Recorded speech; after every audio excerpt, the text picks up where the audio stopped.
सफेद सांप। बहुत अरसा पहले एक नेक राजा जो हृदयों पर राज करता था, सब उसे प्रेम करते हैं। कोई एक था जो जानता था कि राज्य में ये सब कुछ जादू से हो रहा है।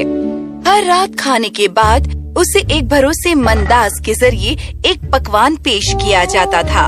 हालांकि वो दास भी नहीं जानता था कि वो पकवान क्या है। एक दिन उसने जानने का फैसला किया। उसने पकवान को खोला और उसने एक सफेद सांप देखा जिसे मारकर पकवान बनाया गया था। उसने एक टुकड़ा उठाकर खा लिया। तब उसने खिड़की के बाहर से आ रही आवाज सुनी कि चिड़िया रानी की अंगूठी खो जाने के बारे में बात कर रही थी, जिसे झील में बतख खा गई थी। उसने बतख को पकड़ा और उसे काटकर अंगूठी निकाल ली और उसने अंगूठी रानी को दे दी। राजा ने उसे पूछा, तुम्हें क्या इनाम चाहिए? महाराज, मुझे एक घोड़ा और यात्रा खर्च के लिए कुछ पैसे चाहिए। मैं कुछ दूरी तय करना चाहता हूँ ताकि मैं दुनिया देख सकूं।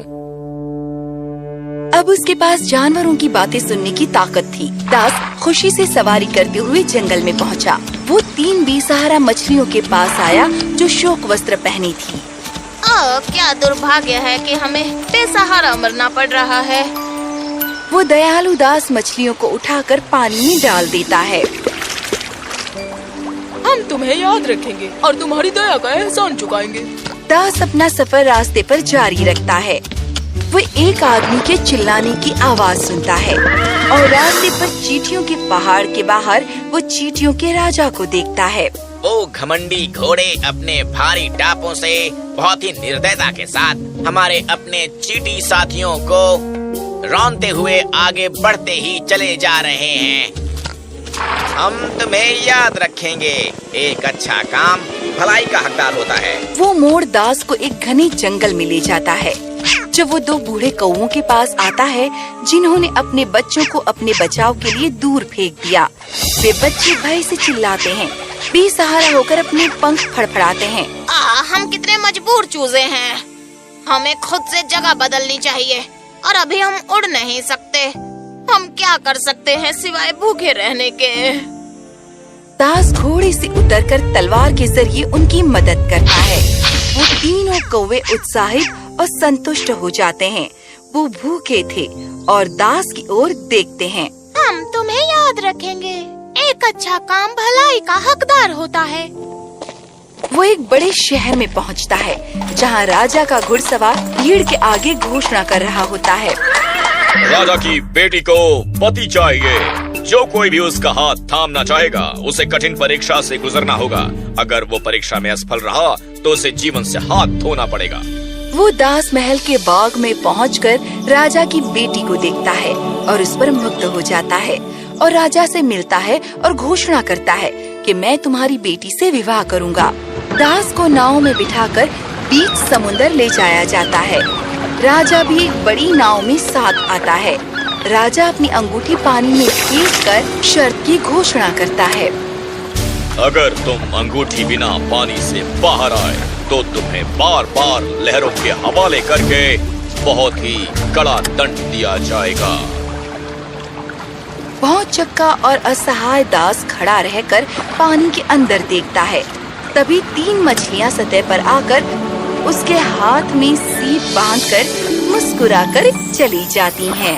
दास उस जीप की रोशनी में अंगूठी तलाश करता है और खुश होकर राजा को पेश करता है, मगर राजकुमारी गुस्से में होती है और दूसरी शर्त उससे शादी के लिए रखती है। क्रोधित राजकुमारी दास को बाग में ले जाती है, जहां वो सैनिकों से 10 बोरी बाजरे के दाने ओस की तरह बिखेर देने को कहती है। कल सुबह सूरज निकलने से पहले ये तुम्हें चुनकर इकट्ठा करने होंगे। इसमें से एक दाना भी नहीं छूटना चाहिए। दोनों को देखकर दास आशाहीन और हार कर बैठ जाता है और अपनी आंखें बंद कर लेता है। इसी तरह रात गुजरती है और सुबह हो जाती है। वो आंखें खोलता है तो उसकी नजर 10 बाजरे से भरी बोरियों पर पड़ती है और चींटियों के राजा के नेतृत्व में हजारों चींटियों को देखता है। खुशी से वो राजकुमारी की तरफ देखता है जो ये देखकर अचंभित है मगर संतुष्ट नहीं है। इस पर भी किसी तरह राजकुमारी का दिल नहीं पसीजता। एक शर्त और तुम्हें पूरी करनी होगी, तभी मैं तुमसे शादी करूंगी। हाँ राजकुमारी, आपकी इच्छा मेरे लिए आदेश है। तुम्हें मेरे लिए जीवन के पेड़ से सुनहरा सेब लेकर आना होगा। दास आश्चर्यचकित होकर सुनहरे सेब की तलाश में राज्य से निकल पड़ता है। वो कई दिनों तक उद्देश्यहीन यात्रा करता है। वो जानता ही नहीं कि जीवन का पेड़ कहाँ है। वो थक जाता है, उसके जूते फट जाते हैं। वो एक पेड़ के नीचे आराम करने का फैसला करता है और आंखें बंद कर लेता है।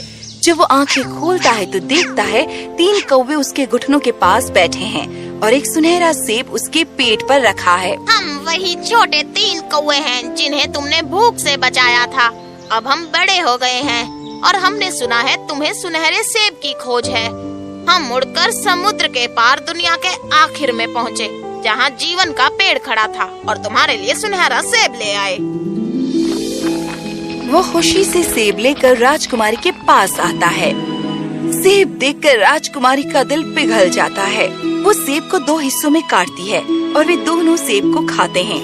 उन दोनों का विवाह होता है और वे हमेशा राज़ी खुशी रहते हैं।